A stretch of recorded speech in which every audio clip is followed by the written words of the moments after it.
ये कहानी एल्वेन नाम के एक लूजर लड़के की है, जिसे एक दिन पता चलता है कि उसके पास एक मिस्टीरियस पावर आ चुका है, लेकिन उसे इस पावर का यूज करके दुनिया के सबसे पावरफुल ड्रैगन को हारने का जिम्मेदारी दिया जाता है। कहानी की शुरुआत में एल्वेन अपने बैंगन को देखकर बहुत ही खुश होता है, क्योंकि ये पहले से बहुत ही खूबसूरत लग रहे होते हैं। वो इन्हें पास ही के गाँव में बेचने वाला है, लेकिन उससे पहले अपने स्टेटस को देख लेता है। लेकिन तभी यहाँ पर उसका दोस्त पहुँच जाता है और कहता है कि वो उससे जलने लगा है, क्योंकि पिछली बार जब वो दोनों फिशिंग करने के लिए गए थे, उसने अकेले ही सारे फिशेस को खत्म कर दिया था। और तभी वो देखते हैं कि उसका अटैक पावर 73,672 हो चुका है, जो कि बहुत ही ज्यादा होता है। और नॉर्मली लोगों के पास सिर्फ एक ही स्किल मौजूद होता है, लेकिन एल्विन के पास कई सारे स्किल्स मौजूद होते हैं, और ये असल में एक ब्लेसिंग की वजह से हो रहा है। अब वो अपने सामानों को बेचने के लिए जा रहा होता है, लेकिन तभी वो नोटिस करता है कि पास में कुछ वॉरियर्स एक ड्रैगन के साथ फाइट कर रहे होते हैं। तभी एल्विन उस ड्रैगन की तरफ अपने कैरेट को फेंक देता है, उसे उन सारे लोगों से डिस्ट्रैक्ट करने के लिए। लेकिन उस कैरेट के लगने की वजह से उस ड्रैगन का खेल यहाँ पर खत्म हो जाता है। और वॉरियर्स आके देखते हैं कि यहाँ पर कोई भी मौजूद नहीं है, लेकिन यहाँ पर घोड़ागाड़ी के निशान मौजूद है। दूसरी तरफ एल्विन सोचता है कि उसके पावर्स तो हाई हो चुके हैं, लेकिन उसने सोचा नहीं था कि वो एक ही अटैक के साथ ड्रैगन को भी खत्म कर सकता है। अब एल्विन रॉयल कैपिटल में पहुंच जाता है, जहाँ पर वो अपने सामानों को बेचने वाला है। लेकिन तभी हम एक लड़की को देखते हैं, जिसे एक आदमी पकड़ कर ले जा रहा होता है, और तभी एल्विन जंप करके उस लड़की को बचा लेता है, और खुद को भी बचाने के बाद एक ही हिट के साथ उस आदमी को खत्म कर देता है। अब वो लड़की उससे इम्प्रेस हो जाती है और उसका नाम पूछने लगती है, लेकिन लेट होने की वजह से एल्विन झट से इस जगह को छोड़कर जाने लगता है। और एल्विन उस आदमी को हरा पाया, क्योंकि वो फ्यूचर को देख पा रहा था। अब यहाँ पर उसके कॉप्स को बहुत ही पसंद किया जाता है, और वो लोग आगे भी उसके साथ डील करना चाहते हैं। लेकिन यहाँ से जाते हुए वहाँ के गार्ड्स उसे पकड़ लेते हैं, और हमें पता चलता है जिस लड़की को एल्विन ने भी बचाया है वो इस रॉयल कैपिटल की नई प्रिंसेस है, और इनका नाम है मेन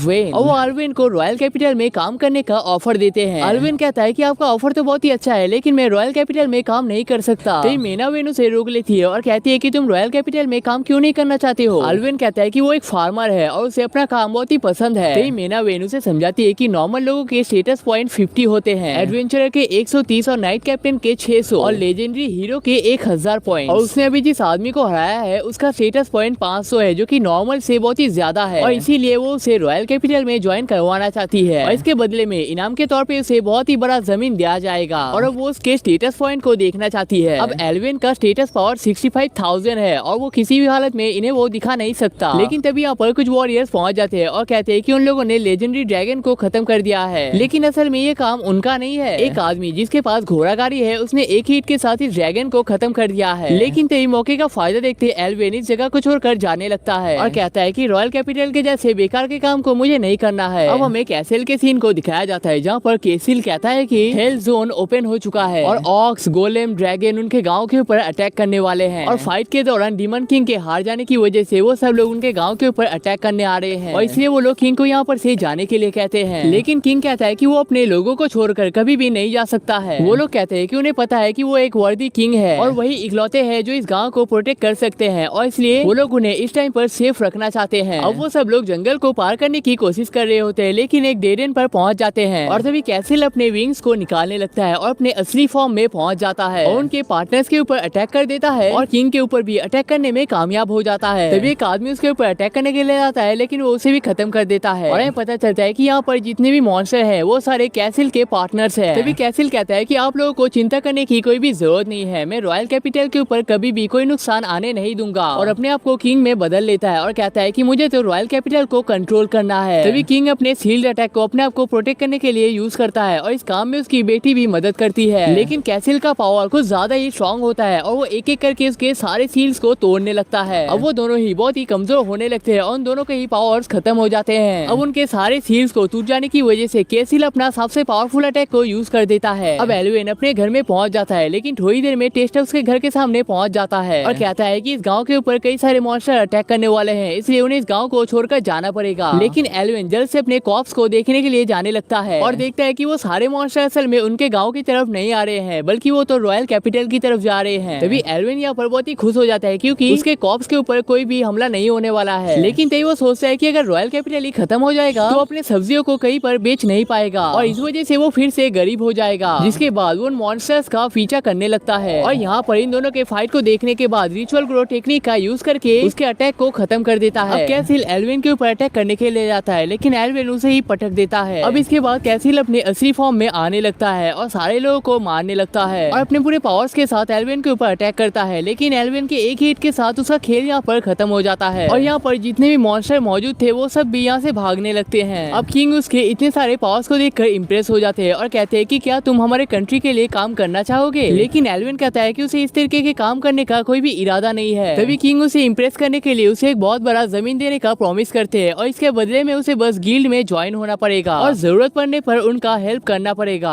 अब हमें यहाँ पर रॉयल कैपिटल के सीन को दिखाया जाता है जहाँ पर मीना वेन और एल्विन एक साथ घूम रहे होते हैं। एल्विन कहता है कि तुम यहाँ पर मेरे साथ घूम रहे हो तो क्या तुम्हें कोई ढूंढ नहीं रहा होगा, लेकिन वो बताती है कि उसका बॉडी डबल इस टाइम पर कैसल में मौजूद है। अब एल्विन को यहाँ का खाना बहुत ही पसंद आता है और यहाँ की सब्जियां तो और भी बेटर होती है। अब वो दोनों गिल्ड में पहुंच जाते हैं, लेकिन एल्विन का इसमें ज्वाइन करने का कोई भी मन नहीं होता है। लेकिन इस टाइम पर इसके बारे में सोचने का कोई भी फायदा नहीं है और कहता है कि आप तो इस कैसल के प्रिंसेस हो तो ये लोग आपको पहचान नहीं लेंगे। तो प्रिंसेस उसे अपने हेयर क्लिप को दिखा देती है और कहती है कि इस क्लिप की वजह से कोई उसे पहचान नहीं सकता है। अब एल्विन ने पिछली रात को जो काम किया था उसकी वजह से यहाँ का गिल्ड मास्टर पहले से ही उसे जानता है और वो एल्विन का मुलाकात हेलेन से करवा देता है जो कि हमारा रजिस्टर करने वाली है। लेकिन भूख की वजह से एल्विन के पेट से यहाँ पर आवाज निकलने लगता है, जिस वजह से हेलेन उसे कुछ पंपकिन पाई को खाने के लिए दे देती है और कहती है कि ये पंपकिन पाई उसने खुद बनाया है और ये बहुत ही स्वादिष्ट भी होता है। तो वो हमारे सारे डॉक्यूमेंट्स को देख लेती है और कहती है कि तुम तो एक फार्मर थे तो तुम अचानक से गिल्ड में ज्वाइन क्यों करना चाहते हो। जिस पर एल्विन कहता है कि सिर्फ इस गिल्ड में ज्वाइन होने की वजह से उसे एक बहुत बड़ा जमीन मिलने वाला है। लेकिन तभी यहाँ पर कुछ वॉरियर्स पहुंच जाते हैं और कहते हैं कि तुम तो वही लड़के हो ना जिसने उस ड्रैगन को एक हिट के साथ खत्म किया था। लेकिन इसे सुनकर सब लोग शॉक होने लगते हैं और कहते हैं कि एक लो रैंक का एडवेंचरर किस तरीके से एक ड्रैगन को मार सकता है। अब गाइस इन कैरेक्टर से आप लोग को इंट्रोड्यूस कर देते हैं। इसका नाम है ल्यूक, ये है लीमिया और इसका नाम है जे। वो लोग कहते हैं कि उन्हें हमसे दोबारा मिलकर बहुत ही अच्छा लग रहा है और वो लोग हमें उनकी टीम में ज्वाइन करवाना चाहते हैं। लेकिन एल्विन कहता है कि उसे अपना फार्मिंग लाइफ ही ज्यादा पसंद है और इसी चीज पे वो फोकस करना चाहता है, जिसे सुनकर वो लोग यहाँ से चले जाते हैं। अब फिलिया उसे उसके पहले क्वेस्ट को दे देती है जिसमें उसे मिल्क फ्लावर्स को कलेक्ट करना पड़ेगा और इन मिल्क पावर्स को हीलिंग पोशन बनाने में यूज किया जाता है और कहते हैं कि तुम इस टाइम पे जी रैंक पे हो और जी रैंक पे मुश्किल टास्क को दिया नहीं जाता है। इसके सबसे ऊपर के रैंक को एसएस रैंक कहा जाता है, लेकिन नॉर्मली लोग भी या सी रैंक से ऊपर जा ही नहीं पाते हैं। तभी एल्विन सोचता है कि उसे जल्द से जल्द अपने लेवल को अप नहीं करना चाहिए क्योंकि इससे उसके कई सारे दुश्मन बन सकते हैं। तभी फिलिया कहती है कि तुम्हें इस कपड़ों में प्रॉब्लम हो सकता है और उसे एक केप देने लगती है, लेकिन एल्विन इसे लेना नहीं चाहता है, जिस वजह से हेलेन उसे जबरदस्ती पहना देती है और एल्विन को इस सूट में देखकर हेलेन को अपने पास्ट के बारे में याद आने लगता है और एल्विन से कहता है कि तुम अपने काम को पूरे शिद्दत के साथ करना चाहिए। अब एल्विन यहाँ पर फ्लावर्स को कलेक्ट करने के लिए पहुंच जाता है, लेकिन यहाँ पर उसे एक स्केल देखने को मिल जाता है। ये स्केल खुद में ही बहुत ही रेयर चीज होती है और ये बहुत ही रेयर मॉन्स्टर के साथ ही पाए जाते हैं। लेकिन तभी एक ऑक्स एल्विन के ऊपर अटैक करने लगता है, जिस वजह से जेक आके उसे बचा लेता है और पता चलता है कि उसकी टीम भी यहाँ पर मौजूद है। अब एल्विन उन्हें उस स्केल को दिखा देता है और वो लोग कहते हैं कि ये तो जरूर किसी रेयर मॉन्स्टर का स्केल है और इसे बेचकर तुम्हें बहुत सारा पैसा भी मिल जाएगा। तो वो लोग कहते हैं कि कुछ एडवेंचरर्स कह रहे थे कि जब वो लोग यहाँ पर घूम रहे थे उन्हें यहाँ पर एक ब्लैक ड्रैगन देखने को मिला था, लेकिन ऐसा पॉसिबल नहीं है क्योंकि ब्लैक ड्रैगन हद से ज्यादा रेयर होता है। लेकिन तभी यहाँ पर भूकंप सा स्टार्ट होने लगता है और कोई भी अपनी जगह से हिलने के काबिल नहीं हो पाता है। लेकिन तभी हमें पता चलता है कि ये काम एक ब्लैक ड्रैगन का है जो कि इस दुनिया के सबसे पावरफुल मॉन्स्टर्स में से एक है। लेकिन वो ब्लैक ड्रैगन उनके ऊपर बिल्कुल भी अटैक नहीं करता है और देख के ऐसा लगता है कि वो उन्हें देख भी नहीं पा रहा है। तभी एल्विन उसके स्टेटस को देखने की कोशिश करता है, लेकिन ये चीज उतना साफ नहीं होता है। दूसरी तरफ हमें यहाँ पर हेलेन को दिखाया जाता है जो कि एक बहुत ही बुरे सपने को देखने के बाद उठ जाती है। अब अगले दिन हेलेन अपने मॉम को ये सारी चीजें बता रही होती है और तभी हमें पता चलता है कि एक स्पेसिफिक टाइम के बाद हेलेन अपने पास के चीजों को भूल जाती है। लेकिन तभी एल्विन यहाँ पर पहुंच जाता है और कहता है कि उसे एक बहुत बड़ा रिपोर्ट देना है। वो लोग बताते हैं कि उन लोगों ने जंगल के बीच में एक ब्लैक ड्रैगन को देखा है और उसका अटैक पावर 2,30,000 है और इतने अटैक पावर के साथ वो उनके पूरे कंट्री को ही तबाह कर सकता है। और हमें पता चलता है कि ये असल में एक बहुत ही लेजेंडरी ड्रैगन है जिसका नाम है औराबोरोस और वो लोग कुछ टाइम के लिए फॉरेस्ट ऑफ ग्रीम को बंद करने के लिए कहते हैं। अब एल्विन उन्हें उस स्केल को दिखा देता है और ये स्केल उसी ड्रैगन का है। लेकिन इसे देखने के बाद हेलेन को अपने पास्ट के बारे में बुरे ख्याल आने लगते हैं और वो यहीं पर बेहोश हो जाती है। अब थोड़ी देर बाद उसकी मॉम कहती है कि उसे कुछ भी नहीं हुआ है, वो बस यहाँ पर बेहोश हुई है। लेकिन वो एल्विन के केप को नोटिस करके शॉक हो जाती है और कहते हैं कि उन लोगों को हेलेन असल में नदी के किनारे मिली थी और देख के ऐसा लग रहा था कि इसका कोई भी फैमिली मेंबर नहीं है, जिस वजह से उन लोगों ने इसे अपना लिया और ये केप तब से उसी के साथ में है। और जिस टाइम पे उन्हें हेलेन मिली थी उसी टाइम पे औरोबोरोस ने पास के गाँव को तबाह किया था। उन्हें ऐसा लगता है कि हेलेन के साथ उस ड्रैगन का कोई ना कोई कनेक्शन है। अब एल्विन कहता है कि मैं उस ड्रैगन को खत्म कर दूंगा, लेकिन वॉनरेन कहता है कि ये तुम्हारा काम नहीं है, ये तो एसएस रैंक वालों का काम है। लेकिन एल्विन कहता है कि गिल्ड गिल्ड का एक मेंबर होने के नाते ये मेरी भी सेम जिम्मेदारी होती है। जिसे सुनकर वाना रिन उसे कुछ मेडिसिन को दे देती है और कहती है कि अगर तुमने इस काम को कंप्लीट कर लिया तो इसके बदले में तुम्हें पैसे भी दिए जाएंगे। अब इसके बाद भागते हुए एक पोस्टमैन एल्विन की तरफ आने लगता है और कहता है कि उसकी मॉम की तरफ से उसके पास एक चिट्ठी आई है, लेकिन इसे देखकर एल्विन ज्यादा खुश नहीं होता है। अब एल्विन लाइब्रेरी में उस ड्रैगन के बारे में ढूंढने लगता है, लेकिन वो बहुत ही फ्रस्ट्रेटेड हो जाता है क्योंकि इन सारे बुक्स में से किसी भी बुक पे उस ड्रैगन का नाम तक नहीं है। लेकिन तभी वो सोचता है कि अगर उसने जल्दी कुछ भी नहीं किया तो ये गाँव तबाह हो जाएगा। और उस ड्रैगन का अटैक पॉइंट 2,30,000 है और उसके खुद का रैंक पॉइंट 50,000 है, तो उसके सामने बिल्कुल भी टिक नहीं सकता है। तभी एल्विन को याद आता है कि हेलेन के मॉम ने कहा था कि आज से करीब 15 साल पहले उन्हें हेलेन मिली थी, जिस वजह से वो आज से करीब 15 साल पहले के बुक्स को देखने का डिसीजन लेता है। लेकिन यहाँ पर उसे बताया जाता है कि उन सारे बुक्स को सिर्फ प्राइम लोग ही यूज कर सकते हैं और नॉर्मल लोगों को उसे हाथ देने का भी परमिशन नहीं है। लेकिन तभी यहाँ पर क्वीन पहुंच जाती है और कहती है कि इस काम में मैं तुम्हारी मदद कर सकती हूँ, और प्रिंसेस को देखने की वजह से वो हमें परमिशन दे देते हैं। अब यहाँ के बुक्स को पढ़ने के बाद हमें पता चलता है कि आज से करीब 15 साल पहले विलेज ऑफ हनोल में एक ड्रैगन अटैक की वजह से पूरा गांव ही तबाह हो गया था और लोगों का मानना ये था कि ये काम लेजेंडरी ड्रैगन औरोबोरोस का है। लेकिन लोगों का कहना ये भी है कि औरोबोरोस का एक दुश्मन है जिसका नाम है मिराज, और उसने कई साल पहले ही औरोबोरोस को हरा दिया था। लेकिन उन्हें यहाँ पर सील तो मिल चुका है और जो उन्होंने अपने आंखों के सामने देखा है, इससे तो यही कंफर्म हो जाता है कि ये काम औरोबोरोस का ही है। जिसके बाद वो दोनों उस गाँव में जाने का प्लान करते हैं। अब गाँव में पहुंचकर देखते हैं कि ये गाँव पूरी तरीके से तबाह हो रखा है। लेकिन एल्विन को यहाँ पर किसी तरीके का आवाज आने लगता है और उस आवाज का पीछा करते हुए वो दोनों एक लड़के के पास पहुंच जाते हैं। लेकिन मेना वेन उसे यहाँ पर देख नहीं पा रही होती है। तो वो लड़का कहता है कि वो असल में इस टाइम पर घोस्ट बन चुका है और वो 15 सालों तक किसी के मदद के लिए वेट कर रहा था। अब फ्राई उससे उसके केप के बारे में पूछने लगता है और एल्विन कहता है कि हेलेन नाम की लड़की ने उसे ये दिया है। फ्राई कहता है कि ये केप असल में उसका है और ये केप उसे उसके डैड ने दिया था और ये केप उससे मैजिक के साथ जुड़ा हुआ है। अब एल्विन मीनावेन को भी ये केप दे देता है, लेकिन मीनावेन कहती है कि जल्दी से छोड़ो वरना कोई देख लेगा। लेकिन तभी वो इस लड़के को यहाँ पर नोटिस कर लेती है। अब फ्राई उन लोगों से मदद मांगने लगता है और कहता है कि हेलेन असल में उसकी बहन है और वो इस तबाह हुए गाँव की आखिरी सर्वाइवर भी है और इसी वजह से वो ड्रैगन उसे बचने नहीं देगा। अब हमें 15 साल पहले के सीन को दिखाया जाता है जहाँ पर फ्राई अपने ट्रेनिंग को करते वक्त गिर जाता है और उसकी बहन पास ही में उसे ढूंढ रही होती है और कहती है कि तुम मेरे इकलौते भाई हो और तुम्हें अपना ख्याल रखना चाहिए। लेकिन फ्राई कहता है कि वो एक वॉरियर है और वॉरियर्स को तो चोट लगते ही रहते हैं। लेकिन तभी उनके गाँव में आग लगने लगती है और चारों तरफ तबाही फैल जाती है। अब हेलेन और फ्राई जल्द से जल्द अपने घर के पास पहुँच जाते हैं, लेकिन उसका घर यहाँ पर पूरी तरीके से तबाह हो रखा है और ये सारा काम उसी ब्लैक ड्रैगन का होता है। अब उस ड्रैगन के सामने एक फैमिली पहुंच जाता है और वो ड्रैगन कहता है कि मेरे सामने खड़ा होने का तुम लोगों का कोई भी औकात नहीं है और इसलिए तुम लोगों को मेरे सामने खड़ा भी नहीं होना चाहिए। अब फ्राई हेलेन से कहता है कि हम यहाँ पर कुछ भी नहीं कर सकते हैं और हमें यहाँ से भाग जाना चाहिए, जिसके बाद वो दोनों यहाँ से भागने लगते हैं। लेकिन तभी वो ड्रैगन उनका भी पीछा करने लगता है और चारों तरफ के चीजों को भी तबाह करने लगता है और कहता है कि तुम लोगों को डरा हुआ देख मुझे बहुत ही मजा आता है। लेकिन तभी हेलेन यहाँ पर नीचे गिर जाती है और वो ड्रैगन भी इतने में उनके सामने पहुंच जाता है। तभी फ्राई उस ड्रैगन की आंखों के ऊपर अटैक कर देता है, लेकिन इससे उस ड्रैगन को कोई भी फर्क नहीं पड़ता है और कहता है कि शायद मुझे तुम्हें अपना पावर दिखाना पड़ेगा और उसे यहाँ पर बुरी तरीके से घायल कर देता है। लेकिन हेलेन कहती है कि ऐसा नहीं हो सकता, लेकिन इसका भाई अभी भी उसे यहाँ पर से जाने के लिए कह रहा होता है। लेकिन तभी वो ड्रैगन कहता है कि मुझे इस तरीके से मजा नहीं आएगा, मैं इस टाइम पर तुम लोगों को जाने देता हूँ, लेकिन आज से करीब 15 साल बाद मैं तुम्हें फिर से मारने के लिए आऊंगा और तुम उस टाइम पे जिस भी जगह पर होगे मैं उस जगह को भी पूरी तरीके से तबाह कर दूंगा। लेकिन फ्राई कहता है कि मेरे होते हुए तुम मेरी बहन का कोई भी नुकसान नहीं कर सकते हो, जिसे सुनने के बाद वो ड्रैगन उसे ब्लेसिंग दे देता है कि जब भी वो उसके बहन को मारने के लिए आएगा फ्राई के पास उसे देखने का मौका होने वाला है। और इसी तरीके से फ्राई का खेल यहाँ पर खत्म हो जाता है। तो फ्राई कहता है कि इतने सालों तक यहाँ पर कैद रहने की वजह से उसे औरोबोरोस का सीक्रेट पता चल चुका है। जब भी औरोबोरोस किसी जगह पर अटैक करता है वो जानबूझकर एक सर्वाइवर को जिंदा रख देता है, जिस वजह से आसपास की जगह पर भी उसका आतंक फैलने लगेगा और उसके नींद को खुलने के बाद वो सर्वाइवर जिस जगह पर होता है वो ड्रैगन उस जगह को ही तबाह कर देता है और इसलिए वो उसके बहन को बचाने का रिक्वेस्ट करता है। लेकिन एल्विन चाहकर भी उस औरोबोरोस को हरा नहीं सकता है। तो फ्राई उसे समझाता है कि इंसानों को मारकर औरोबोरोस को कोई भी फायदा नहीं होता है। औरोबोरोस के इंसानों के सामने जाने की वजह से इंसानों के बीच में से जो नेगेटिव एनर्जी निकलते हैं उससे औरोबोरोस को अपना पावर मिलता है, जिसका मतलब है कि अगर वो लोग पॉजिटिव एनर्जी के साथ औरोबोरोस के ऊपर अटैक करता है तो औरोबोरोस भी खत्म हो सकता है। अब एल्विन अपने पूरे तेजी के साथ मीनावेन को कैसल की तरफ ले जाने लगता है और कहता है कि अगर हमने जल्दी ही कुछ नहीं किया तो मेरा पूरा जमीन ही खराब हो जाएगा। अब मीनावेन गांव में पहुंचने के बाद गांव के लोगों को निकालने का और फाइट का तैयारी करने का डिसीजन लेती है और दूसरी तरफ एल्विन को हेलेन को प्रोटेक्ट करने के लिए कहता है। अब मीनावेन एल्विन कैसल को अच्छी तरीके से फाइट के लिए तैयार करने लगती है। लेकिन दूसरी तरफ हम देखते हैं कि हेलेन अकेले उस ड्रैगन के साथ फाइट करने के लिए जाने लगती है और वो ड्रैगन भी उसके सामने पहुंच जाता है और तभी हेलेन को वो सारी चीजें याद आने लगता है जो पास्ट में उसके साथ हुआ था। तभी वो ड्रैगन कहता है कि ये सारी चीजें सिर्फ और सिर्फ तुम्हारी गलती की वजह से हो रहा है। अगर उस दिन तुम अच्छे तरीके से भाग पाते तो तुम्हारे भाई को अपना जान देना नहीं पड़ता और सिर्फ तुम्हारी वजह से मुझे अब इस गाँव को भी तबाह करना पड़ेगा। अब हेलेन भी सोचने लगती है कि ये सारी चीजें उसी की गलती है और अपने आप को खत्म करने के लिए जाती है और इस नेगेटिव सोच से उस ड्रैगन को ढेर सारा पावर मिलने लगता है। लेकिन तभी यहाँ पर एल्विन पहुंच जाता है और उसे इस काम को करने से मना कर देता है। लेकिन इसे देखकर वो ड्रैगन बहुत ही गुस्सा हो जाता है और एल्विन के ऊपर अटैक कर देता है। लेकिन एल्विन भी अपने पूरे ताकत के साथ उस ड्रैगन के ऊपर अटैक कर देता है और वो ड्रैगन भी बुरी तरीके से घायल हो जाता है और कहता है कि तुमने मेरे ऊपर अटैक करने का हिम्मत किया है तो तुम जरूर बहुत ही पावरफुल होगे। दूसरी तरफ एल्विन हेलेन से कहता है कि तुम्हें चिंता करने की कोई भी जरूरत नहीं है, मैं यहाँ पर आ चुका हूँ और तुम्हें प्रोटेक्ट करके रहूंगा। जिसे सुनकर हेलेन को अपने भाई के बारे में याद आने लगता है। अब वो ड्रैगन एल्विन के साथ फाइट करने लगता है लेकिन एल्विन यहाँ पर किसी तरीके से उसके ऊपर अटैक कर पाता है और अपने आप को बहुत ही मुश्किल के साथ बचा पाता है। लेकिन उस ड्रैगन के एक ब्लास्ट अटैक के साथ एल्विन यहाँ पर बुरी तरीके से घायल हो जाता है और उठने के काबिल नहीं हो पाता है। लेकिन वो ड्रैगन फिर से उसके ऊपर अटैक करने लगता है लेकिन एल्विन हेलेन को लेकर यहाँ पर से जाने लगता है और हेलेन कहता है कि अभी भी तुम्हारे पास मौका है, तुम्हें यहाँ से चले जाना चाहिए। मेरी वजह से 15 साल पहले मेरे भाई का जान चला गया था और मैं तुम्हारे साथ भी सेम चीज होने नहीं दे सकता।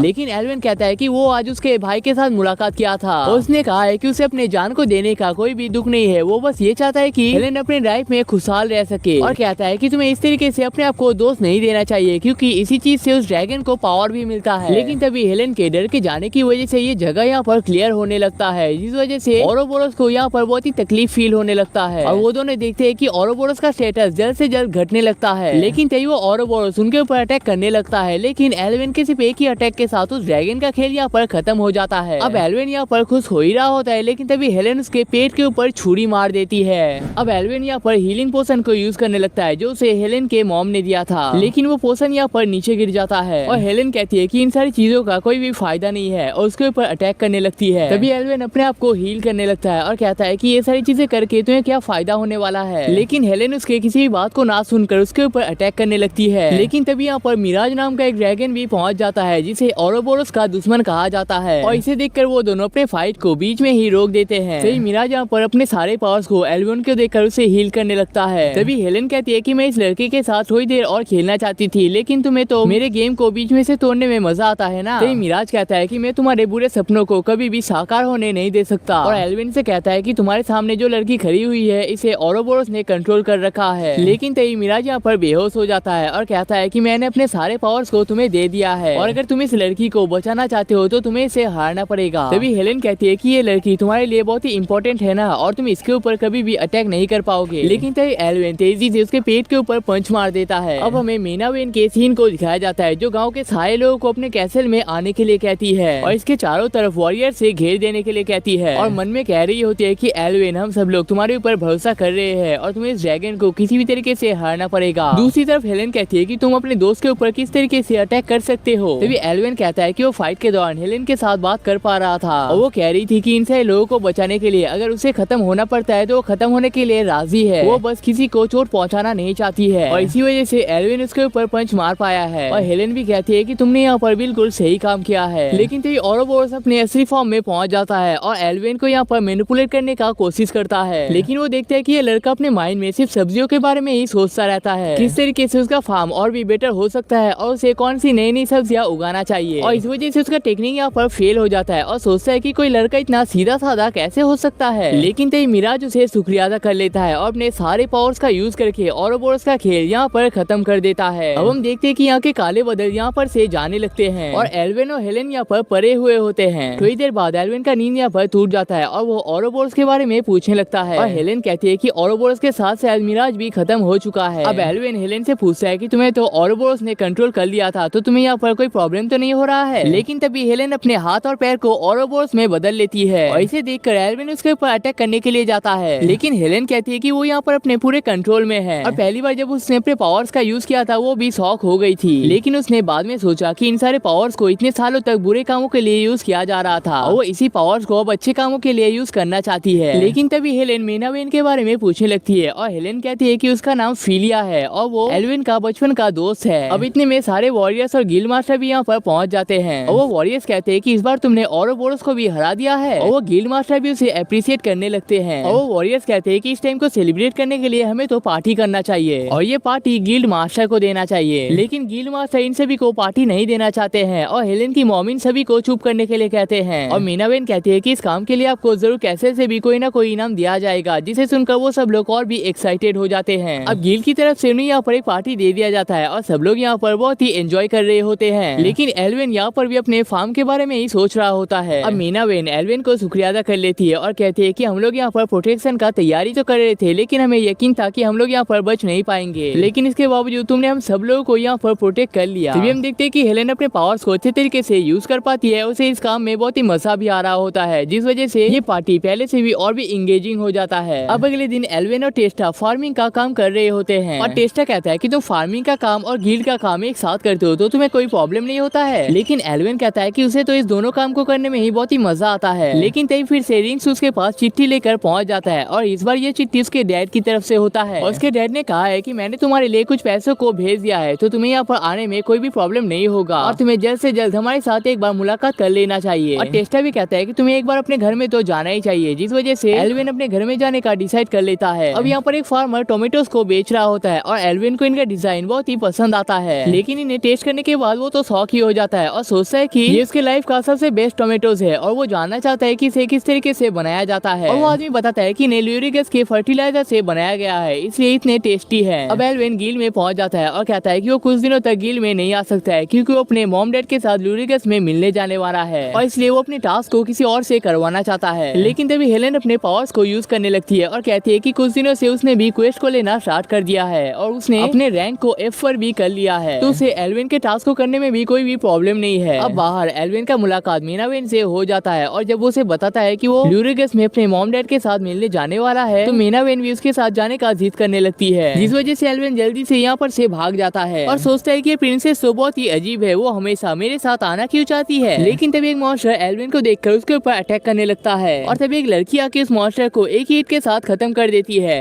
रियल को थोड़ा सा पानी दे देती है और पूछती है कि वो यहाँ पर क्या कर रहा है। एल्विन बताता है कि वो एक एडवेंचरर है और इस टाइम पे वो अपने घर पे जा रहा है। अब एल्विन उसे अपना नाम बता देता है और उससे उसका भी नाम पूछ लेता है और वो लड़की कहती है उसके नाम रूरी है और वो इस टाइम पर लूरिगस में जा रही है और रूरी बताती है कि वो एल्विन का इस सफर में पार्टनर बनना चाहती है। एल्विन बताता है कि हम दोनों एक ही साथ रात बिताने वाले हैं, तो इस काम में तुम्हें कोई प्रॉब्लम तो नहीं है। लेकिन रूरी कहती है कि तुम्हें चिंता करने की कोई भी जरूरत नहीं है, क्योंकि अगर तुमने ऐसा कोई भी स्टेप लिया तो तुम दोबारा स्टेप लेने के लायक ही नहीं रहोगे और वैसे भी मैं उतनी सुंदर नहीं हूँ, तो मुझे चिंता करने की कोई भी जरूरत नहीं है। लेकिन एल्विन सोचता है कि ये तो असल में सुंदर ही है, लेकिन अगर मैंने इसे बता दिया तो ये मुझे सिम समझेगा। जिसके बाद वो दोनों अपने जर्नी को स्टार्ट कर देते हैं। लेकिन तभी उन्हें यहाँ पर थोड़ा सा अजीब सा फील होने लगता है और ऐसा लगता है कि कोई पास ही में उनके आने की कोशिश कर रहा है। तो यह पता चलता है कि ये रिक्स होता है, जो कि हमेशा एल्विन को चिट्ठी देने के लिए आता रहता है। अब एल्विन रूरी को बताता है कि वो लूरिगस में फर्टिलाइजर को कलेक्ट करने के लिए जा रहा है, जिसे वो अपने टोमेटोज को ग्रो करने के लिए यूज करने वाला है। और अब वो कई सारे चिट्ठियों को निकाल लेता है जो उसके मॉम ने उसे भेजा था और कहता है कि इस वजह से फर्टिलाइजर के बहाने मुझे अपने घर वालों से भी मिलने का मौका मिल जाएगा। और वो रूरी से भी उसके टीम के बारे में पूछ लेता है, लेकिन रूरी कहती है कि उसका टीम कभी भी उसके बारे में चिंता नहीं करता है और अपने पॉकेट से कई सारे सामानों को निकालने लगती है, जिसे देखकर एल्विन शॉक हो जाता है, उसके बारे में पूछने लगता है। और रूरी बताती है कि बैग असल में उनके एंसेस्टर्स का है और वो दोनों यहाँ पर खाना स्टार्ट कर देते हैं। अब एल्विन रूरी से लूरिगस में जाने का रीजन पूछने लगता है और रूरी कहती है कि कुछ टाइम पहले लूरिगस में एक बहुत ही खतरनाक डीमन को देखा गया है, लेकिन किसी ने भी इसके बारे में कंप्लेन नहीं किया है, इस वजह से गिल्ड वाले इसके ऊपर कोई भी स्टेप नहीं ले पा रहे हैं। अब एल्विन उससे पूछता है कि उस डीमन किंग को हराना तुम्हारे लिए इतना इम्पोर्टेंट क्यों है। तभी रूरी बताती है कि वो द ग्रेट हीरो के डिसेंडेंट है, जिसने डीमन लॉर्ड मैकबेथ को हराया था। अब इसे सुनकर एल्विन पहले तो शॉक हो जाता है, लेकिन कहता है कि तुम्हारा काम तो बहुत ही बढ़िया है, लेकिन तुम्हें अपना भी ख्याल रखना चाहिए। जिसे सुनकर रूरी थोड़ी देर के लिए फ्रीज हो जाती है और कहती है कि इससे पहले किसी ने भी उसके बारे में फिक्र नहीं किया है। अब रात में एल्विन बाहर सोने लगता है, लेकिन रूरी उसे अपने साथ अंदर सोने के लिए कहती है। अब पहले तो एल्विन इस चीज के लिए राजी नहीं हो रहा होता है, लेकिन रूरी कहती है कि रात में ऑक्स और भी ज्यादा खतरनाक हो जाते हैं, जिस वजह से एल्विन उसके साथ सोने के लिए राजी हो जाता है। जिसके बाद वो दोनों देखते हैं कि यहाँ पर ऑलरेडी 2 बेड्स मौजूद होते हैं। अब वो दोनों यहाँ पर जल्दी सो जाते हैं और एल सोचता है कि मुझे इसे इस टाइम पर परेशान नहीं करना चाहिए, लेकिन तभी रूरी अपने पैर को उठाकर एल्विन के ऊपर मार देती है और ये असल में उसकी बचपन की बीमारी होती है। अब अगले दिन वो दोनों लूरिगस में पहुंच जाते हैं और हम देखते हैं कि एल के हाथ और पैर पर बैंडेजेस लग चुके हैं और कहता है कि कई सालों बाद अपने घर में आके उसे बहुत ही अच्छा फील हो रहा होता है। अब गाँव में पहुँच पहुंचकर रूरी कहती है कि पहली बार उसने किसी के साथ जर्नी किया है और ये जर्नी उसे बहुत ही अच्छा लगा है और वो दोबारा भी एल के साथ मुलाकात करना चाहती है। लेकिन उसके जाने से पहले एल उसे अपने एस्कॉर्ट का मेंबर बना लेता है, जिसका मतलब है कि यहाँ से जाते हुए रूरी उसको प्रोटेक्ट करने वाली है, जिस वजह से रूरी जल्दी से अपने होटल का एड्रेस एल्विन को दे देता है। अब एल्विन अपने घर में पहुंच जाता है और मानो उसके ऊपर किसी तरीके का अटैक हो जाता है, लेकिन ये असल में उसकी मॉम होती है जो उसे बहुत ही पसंद करती है और वो उसे बहुत ही तेजी से हक कर रही होती है। लेकिन तभी यहाँ पर एल्विन के डैड भी पहुंच जाते हैं और एल्विन के ऊपर बहुत तेजी से पंच मार देते हैं। लेकिन इसे देखकर उसकी मॉम बहुत ही गुस्सा हो जाती है और कहती है कि तुम्हें पता नहीं है कि तुमने कितने बड़े क्राइम को कमिट कर दिया है। जिसके बाद उसके डैड यहाँ पर माफी मांगने लगते हैं और कहते हैं कि मुझे पता नहीं था कि ये हमारा बेटा है। अब रात में एल के डैड को जला हुआ कबूतर खाने के लिए दे दिया जाता है, जहाँ पर दूसरी तरफ एल के लिए मजेदार से मजेदार खाना बना हुआ होता है। लेकिन तभी एल यहाँ पर गलती से रूरी के खाने का तारीफ कर देता है। एल के डैड को लगता है कि ये उसकी कोई नई पार्टनर है, जिस वजह से वो उसे शादी का प्रपोजल देने के लिए कहती है। लेकिन दूसरी तरफ उसकी मॉम यहाँ पर खुश नहीं होती है और उस लड़की के बारे में सारे डिटेल्स मांगने लगती है। लेकिन एल बता देता है कि वो असल में उसकी एस्कॉर्ट की मेंबर है और एल के डैड को यहाँ पर गलत समझने की वजह से उसे यहाँ पर बुरी तरीके से कूट दिया जाता है। अब हमें यहाँ पर रूरी को दिखाया जाता है जो कि अपने पास्ट के बारे में याद कर रही होती है और तभी वो पास ही के कुछ लोगों को उस डीमन के बारे में पूछने लगती है, लेकिन किसी ने भी उसके बारे में सुना नहीं है। लेकिन तभी उसे यहाँ पर किसी तरीके का आवाज सुनाई देता है और हम देखते हैं कि यहाँ पर एक लड़की बैठी हुई होती है और कहती है कि उसके बहन को एक डीमन ने यहाँ पर से लेकर गया है। जिसके बाद रूरी उस तरफ जाने लगती है और हम देखते हैं कि एक लड़का पास ही में खड़ा हुआ ये सारी चीजें देख रहा होता है। अब हमें यहाँ पर एल के डैड को दिखाया जाता है जिनकी हालत बहुत ही बुरी हो रखी है और एल बताता है कि वो यहाँ पर एक फर्टिलाइजर को ढूंढने के लिए आया है। जिसके बाद उसके डैड उसे वहाँ पर जाने का रास्ता बता देते हैं, लेकिन नोटिस करते हैं कि एल ने यहाँ पर किसी जगह को मार्क कर रखा है। एल बताता है कि ये वो जगह है जहाँ पर उसका एस्कॉर्ट पार्टनर रह रही है और वो यहाँ पर एक डीमन को हराने के लिए आई है। लेकिन उसके डैड कहते हैं कि उन्होंने किसी भी डीमन के बारे में नहीं सुना है और एल ने जिस जगह पर मार्क कर रखा है वो कल ही उस जगह पर गए थे, लेकिन कल वहाँ पर कोई भी चीज मौजूद नहीं था। जिसके बाद एल यहाँ पर सो जाता है, लेकिन उसके डैड कहते हैं कि ये मेरा बेड है, तुम यहाँ पर सो नहीं सकते, तुम्हें अपने बेड पे चले जाना चाहिए। लेकिन एल कहता है कि उसके बेड पे उसकी मॉम सो रही है, इस वजह से उसे यहीं पर सोना पड़ेगा। अब अगले दिन एल को अपना फर्टिलाइजर मिल जाता है, लेकिन तभी वो देखता है कि यहाँ पर एक आदमी घायल होता है और वो आदमी कहता है कि उसके ऊपर किसी डीमन ने अटैक किया था। जिसके बाद ब्लू हेयर वाली लड़की उसके साथ फाइट करने के लिए जंगल की तरफ जा चुकी है, जिस वजह से एल्विन भी उस तरफ ही जाने लगता है और देखता है कि यहाँ पर एक लड़की मुसीबत में फंसी हुई होती है और एक ही पंच के साथ उस मॉन्स्टर को खत्म कर देता है। जिसके बाद वो लड़की एल को शुक्रिया अदा करने लगती है, लेकिन एल ने किसी के साथ फाइट किया है ऐसा उसे फील नहीं होता है। लेकिन तभी वो लड़की यहाँ पर एक मॉन्स्टर में बदल जाती है और रूरी आके उसे यहाँ पर बचा लेता है और कहती है कि इस जंगल में ऐसे कई सारे मॉन्स्टर मौजूद है और कल रात से वो यहाँ पर फाइट किए जा रही है। दूसरी तरफ हम देखते हैं कि इस आदमी के आसपास जितने भी भीड़ मौजूद होते हैं वो असल में एक इल्यूजन होता है। लेकिन तभी वो आदमी उनके सामने पहुंच जाता है और कहता है कि तुम तो किसी हीरो बनने के लायक ही नहीं हो, इस गाँव में किसी ने भी डीमन को नहीं देखा है और ना ही किसी ने रिपोर्ट किया है, फिर भी तुम्हें ऐसा लगा कि यहाँ पर कोई डीमन मौजूद है। एक हीरो बहुत ही स्मार्ट होता है, लेकिन तुम इतने बेवकूफ हो कि तुम किसी हीरो बनने के लायक ही नहीं हो।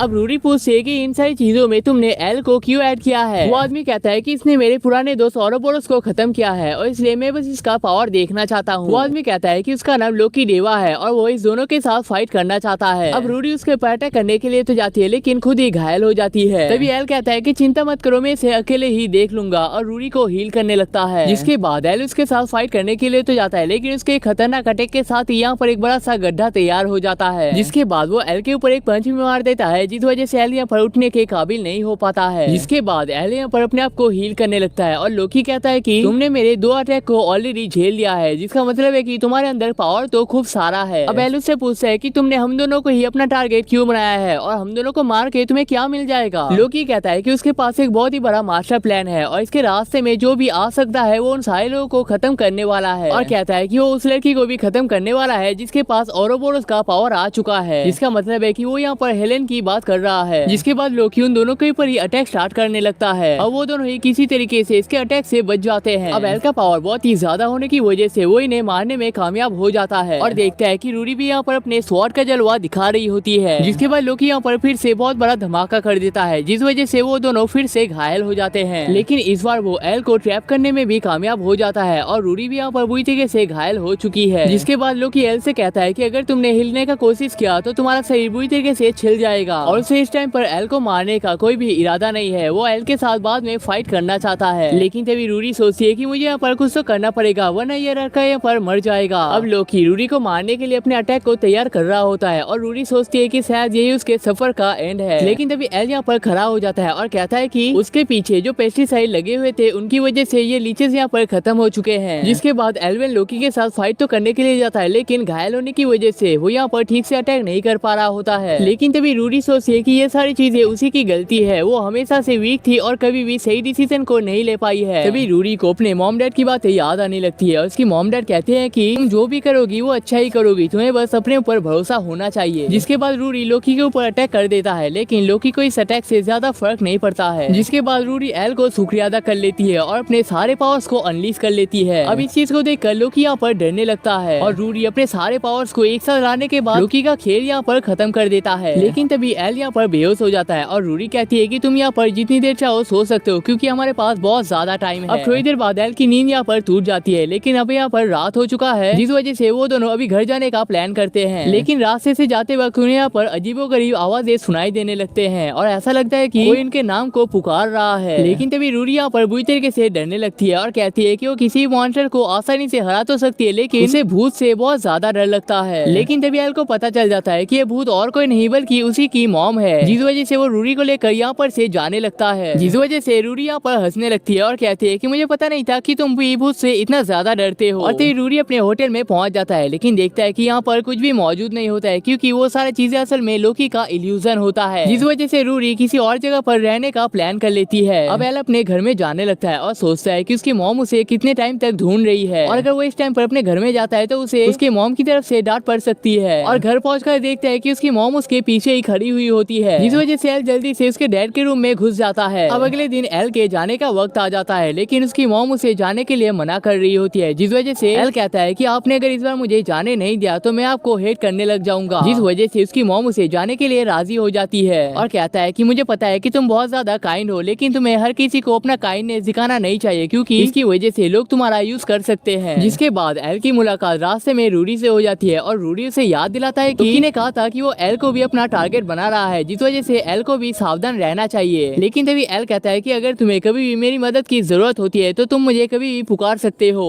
अब एल रूडी की मुलाकात हेलेन से करवा देता है और हेलेन इन दोनों के रिश्ते के बारे में पूछने लगती है और एल बताता है कि हम दोनों कई टाइम से एक साथ ट्रैवल किए जा रहे हैं। अब वो दोनों एक दूसरे को देखने के साथ ही दुश्मन बना लेते हैं, लेकिन एल के सामने वो दोनों ही नाटक कर रहे होते हैं। दूसरी तरफ हमें किंग को दिखाया जाता है, जो कि कहता है कि मैं बहुत ही बुरा राजा हूँ और अपने ही किस्मत पर रोने लगता है। लेकिन मेनावेन कहती है कि आपको रोने की कोई भी जरूरत नहीं है, क्योंकि मैं जल्दी सब चीजों को ठीक कर दूंगा। अब हम एक लड़के को देखते हैं जो कि एल के खेत से बैंगन को चुरा रहा होता है, लेकिन तभी एल उस लड़के को पकड़ लेता है और यहाँ पर बहुत ही गुस्सा हो जाता है और कहता है कि ये बैंगन तो अभी भी बड़े भी नहीं है, ये तो इससे भी 10 गुना ज्यादा टेस्टी और बड़ा हो सकता है। जिसके बाद वो उस लड़के को एक कैबेज दे देता है और इस लड़के को ये कैबेज बहुत ही पसंद आता है। तभी हेलेन एल को बताता है कि तुम्हारे यहाँ पर से जाने के बाद यहाँ पर कई सारे मॉन्स्टर ने अटैक किया था और इसी वजह से हमारे गाँव में खाने की कमी पड़ चुकी है और इसी वजह से इन लोगों को इस टाइम पर चोरी करना पड़ रहा है। तभी हम देखते हैं कि कैसल में कई सारे मॉन्स्टर अटैक करने की कोशिश कर रहे होते हैं और हम देखते हैं कि सारे लोग इन सारे मॉन्स्टर को खत्म करने की पूरी कोशिश कर रहे होते हैं, लेकिन इनका क्वांटिटी बहुत ही ज्यादा होता है। तभी हेल अपने हो का यूज करके इन सारे मॉन्स्टर को दूर में फेंक देता है और रूडी अपने स्वॉर्ड का जलवा दिखाने लगती है और हम देखते हैं कि हेलेन ने भी अपने पावर को यहाँ पर मास्टर कर लिया है और सब लोग इसे देखकर बहुत ही इम्प्रेस होते हैं। अब वो सब लोग अपने फाइट को यहाँ पर कंटिन्यू तो रख रहे होते हैं, लेकिन कई सारे मॉन्स्टर आके उन सभी को घेर लेते हैं। लेकिन तभी हम देखते हैं कि यहाँ पर कई सारे वॉरियर्स आने लगते हैं और देख के वो बहुत ही पावरफुल लग रहे होते हैं और उनका लीडर अपने स्वॉर्ड को दिखाकर उन सारे मॉन्स्टर को यहाँ पर से जाने के लिए कहता है और इसे सुनकर वो सारे मॉन्स्टर यहाँ पर से जाने भी लगते हैं और इसे देखकर वो सब लोग शॉक हो जाते हैं और सोचते हैं कि एक आदमी इतने सारे मॉन्स्टर को किस तरीके से कंट्रोल कर सकता है। अब रात में मेनावेन एल के साथ मुलाकात करने के लिए आती है और कहती है कि उसे किसी रीजन के चलते सिटी ऑफ मेजर्स को छोड़कर जाना पड़ेगा और वो कभी भी यहाँ पर वापस नहीं आ सकता है और इसीलिए वो आखिरी बार एल को गुड बाय कहने के लिए आई है, जिसे सुनकर एल यहाँ पर शॉक हो जाता है, लेकिन मेनावेन इसका कोई रीजन ना बताकर यहाँ से चली जाती है। अब अगले दिन एल के पास वही लड़का आ जाता है जिसने उसके बैंगन को चुराया था, लेकिन इस बार उसके साथ उसकी मॉम भी होती है और उसके इस बिहेवियर के लिए माफी मांग लेती है और कहती है कि वो एल से कुछ वेजीज को खरीदना चाहती है, जिस वजह से एल उन्हें थोड़े से पोटैटोज देकर यहाँ से भेज देते हैं। अब एल अपने मन में कहने लगता है कि जब से वो नाइट्स यहाँ पर से गए हैं तब से उनके गाँव के ऊपर किसी मॉन्स्टर ने अटैक नहीं किया है, जो की बहुत ही अच्छी बात है। लेकिन तभी यहाँ पर रिक्स पहुँच जाता है और उसके मॉम के भेजे हुए चिट्ठी को दे देता है, लेकिन साथ ही में वो उसे न्यूज़लेटर को भी दिखा देता है और कहता है कि यहाँ पर जो सारी चीजें हो रहा है वो सारी चीजें सही नहीं है। दूसरी तरफ हम देखते हैं कि रूडी यहाँ पर सैंडविच खा रही होती है और कहती है कि ये सैंडविच तो बहुत ही टेस्टी है, लेकिन तभी हेलेन उसे न्यूज लेटर को दिखा देती है जहाँ पर मीना वेन की शादी की बात लिखी हुई होती है और सोचते हैं कि कहीं ये शादी उसे फोर्स करके तो नहीं करवाया जा रहा है। और रूडी कहती है कि उसे भी यहाँ पर थोड़ा सा शक महसूस हो रहा है क्योंकि कोई भी मॉन्स्टर इंसान के लैंग्वेज को समझ नहीं सकता है, लेकिन उस इंसान के बात को सुनने के बाद वो सारे मॉन्स्टर यहाँ पर से भाग भी गए थे। लेकिन तभी यहाँ पर एल पहुँच जाता है और वो उन दोनों को अपने मॉम का भेजा हुआ लेटर दिखा देता है। इस लेटर को एल के मॉम ने भेजा है और उन्होंने कहा है कि इन सारे मॉन्स्टर को डीमन लॉर्ड कंट्रोल कर सकते हैं और इस टाइम पर डीमन लॉर्ड की वाइफ को किसी इंसान ने पकड़ लिया है, जिस वजह से डीमन लॉर्ड को अपनी मर्जी के खिलाफ इन सारे देशों में अटैक करना पड़ रहा है। और उन्हें ये सारी डिटेल्स इसलिए पता चल चुकी है क्योंकि वो शैडो पपेट की लीडर है। लेकिन तभी वो दोनों इस बात को सुनकर शॉक हो जाते हैं क्योंकि शैडो पपेट को इस दुनिया के हर एक डिटेल्स पता होते हैं और उन्हें ये भी पता चलता है कि उस स्वॉर्ड के अंदर कोई भी सुपर पावर नहीं है और उस स्वॉर्ड को तो एक नॉर्मल ब्लैकस्मिथ ने बनाया है, जिसका मतलब है कि वो वॉरियर एक नंबर का फ्रॉड है और सभी को स्कैम कर रहा है। तभी हम देखते हैं कि यहाँ पर रिक्स भी मौजूद होता है और कहता है कि हमें जल्दी एक प्लान बना के फिलिया को बचाना पड़ेगा। अब हमें उस वॉरियर को दिखाया जाता है जिसने एल के गाँव को बचाया था। यहाँ पर कई सारे लोग मौजूद होते हैं और वो सब लोग अपने गाँव को बचाने के लिए भीख मांग रहे होते हैं, जिसके बाद वॉरियर उन सभी से अपने सामानों को कम दाम में बेचने के लिए राजी करवा लेता है और यहाँ पर बहुत ही खुश हो जाता है और कहता है कि थोड़े और गांव पे अटैक करने के बाद ही उसका प्लान यहाँ पर सक्सेसफुल हो जाएगा। लेकिन गजल कहता है कि वो इस काम को नहीं कर सकता है क्योंकि इतने सारे फाइट के दौरान ऑलरेडी उसके कई सारे मॉन्स्टर पार्टनर घायल हो चुके हैं। लेकिन तभी वॉरियर उसे उसके वाइफ के बारे में याद दिला देता है और कहता है कि अगर तुमने मेरी बात को नहीं माना तो तुम्हारा वाइफ शायद जिंदा नहीं रह सकता है, जिसके बाद गजल इस काम के लिए राजी हो जाता है और वॉरियर उसे तेजी से मार देता है। लेकिन तभी यहाँ पर मीना बेन भी पहुंच जाती है और कहती है कि तुम्हें अपने लोगों को इस तरीके से मारना नहीं चाहिए। लेकिन तभी वॉरियर यहाँ पर ड्रिंक को पीने लगता है और कहता है कि कल हमारा सेरेमनी स्टार्ट होने वाला है और अगर वहाँ पर कोई भी प्रॉब्लम आ जाता है तो ये चीज हमारे कंट्री के लिए सही नहीं होगा। लेकिन तभी यहाँ पर एक गार्ड पहुंच जाता है और कहता है कि कल के सेरेमनी के लिए उनके पास कैरेट्स कम पड़ रहे हैं, जिस वजह से वॉरियर उन्हें अलग तरीके से कैरेट्स को कलेक्ट करने के लिए कहता है। अब रात में हमें मीना बेन को दिखाया जाता है जो कि अपने शादी से पहले आखिरी बार एल के साथ मुलाकात करना चाहती है, लेकिन वॉरियर भी इस चीज को सुन लेता है और सोचता है कि एल कौन है। इसी तरफ ये सब लोग यहाँ पर से जाने के लिए तैयार हो जाते हैं और रेक्स कहता है कि उसने अपने कॉमरेड्स के साथ बात कर लिया है और इनके जाने का रास्ता पूरी तरीके से सेफ है। तभी एल कहता है कि जिस बच्चे ने उनके सब्जियों को चुराया था उसी बच्चे के मॉम के पास उसने कपड़ों को लेकर आया है। तभी रेक्स कहता है कि सेरेमनी के टाइम पे वो कई सारे मॉन्स्टर को लेकर चर्च के पास पहुंच जाएगा, लेकिन उसका स्वॉर्ड फेक होने की वजह से वो उन मॉन्स्टर को कंट्रोल नहीं कर पाएगा और इससे प्रूफ हो जाएगा कि वो वॉरियर असल में एक धोखेबाज है। और हमें पता चलता है कि उन कैरेट्स का कमी होना इनका असल में प्लान का हिस्सा होता है। तभी वो सब लोग रिक्स से पूछते हैं कि तुम इतने सारे मॉन्स्टर को लाओगे कैसे, जिसके बाद रिक्स बताता है कि वो असल में एक डीमन काइंड पोस्टमैन और शैडो पपेट भी है, जिसे सुनकर वो सब लोग यहाँ पर शॉक हो जाते हैं। तभी रिक्स बताता है कि हमारे डीमन को एक लड़की के साथ प्यार हो गया है, लेकिन उसी लड़की को वॉरियर ने कैद कर रखा है, जिस वजह से डीमन को ना चाहते हुए भी इंसानों के ऊपर अटैक करना पड़ रहा है। लेकिन अब वो लोग एक साथ मिलकर इन सारे लोगों को बचाने वाले हैं। तो गाइस, इसी के साथ इस एनीमे का पार्ट 1 यहीं पर खत्म हो जाता है, लेकिन अगर आप लोगों को इसका पार्ट 2 भी चाहिए तो इस वीडियो पे 1K लाइक्स का एम है, जिसे आप लोगों को कंप्लीट करना पड़ेगा। और कमेंट करके बताना कि आप लोगों को इसका अगला पार्ट चाहिए भी या नहीं। लेकिन अगर आप लोगों को एक सेटिस्फाइंग एनीमे देखना है जहाँ पर हमारा मेन कैरेक्टर जर्नी करने के साथ साथ आप लोगों को खाना बनाना भी सिखाता है, तो आप लोग लेफ्ट वीडियो पे क्लिक कर सकते हो, जिसे देखकर आपको बहुत ही मजा आएगा। या फिर राइट साइड पे मैंने एक खतरनाक सीरीज को दे रखा है।